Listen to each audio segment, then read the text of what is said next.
আমরা অনেক সময় মনে করি আল্লাহ তাআলার গজব বা আল্লাহ তাআলার রাগের আলামত হলো কোনো ব্যক্তি কোনো বিপদে থাকা। বস্তুত বিপদ আপদ আল্লাহর পক্ষ থেকে গজব হতে পারে, আবার আল্লাহর পক্ষ থেকে রহমত হতে পারে। কোন সময় এমন হয়, হাদিসে এসেছে রাসূলুল্লাহ সাল্লাল্লাহু আলাইহি ওয়াসাল্লাম বলেন যে বিপদের কারণে বান্দার গুনাহ মাফ হয়। আম্মা জান আয়েশা থেকে বর্ণিত হাদিস, হাত্তা শাওকা ইউশাকুহা, এমনকি একজন মুমিন তার শরীরে যদি কোনো কাঁটা বিদ্ধ হয় অথবা একটা পিঁপড়া যদি চিমটি কাটে, তাহলে এই সামান্য বিপদের কারণেও তার গুনাহ মাফ হয়।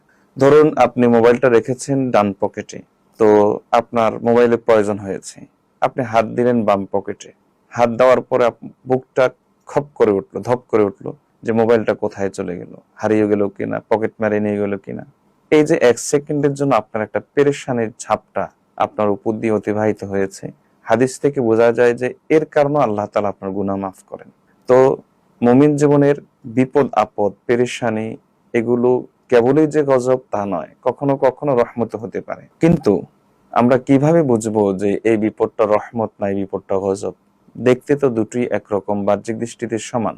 আমাদের মাশায়েখ বলেন যে যদি কোনো টেনশনের পরে, বিপদের পরে, মুসিবতের পরে তোমার আমল বেড়ে যায়, তুমি বিপদে পড়ে ইন্না লিল্লাহ পড়া শুরু করেছো, লা হাওলা ওয়ালা কুওয়াতা ইল্লা বিল্লাহ পড়া শুরু করেছো, বেশি বিপদের জন্য নামাজে দাঁড়িয়ে গিয়েছো, আল্লাহর কাছে সালাতুল হাজত আদায় করেছো, ইস্তেগফার করেছো, তওবা করেছো, অর্থাৎ বিপদে পড়ার পর তুমি আল্লাহকে আরো বেশি জড়িয়ে ধরেছো, আমাদের মাধ্যমে আল্লাহর আরো কাছাকাছি হওয়ার চেষ্টা করেছো, যদি এমনটি হয় তাহলে আমাদের মাশায়েখ বলেন যে সেই বিপদ আল্লাহর পক্ষ থেকে রহমত, এটি গজব নয়।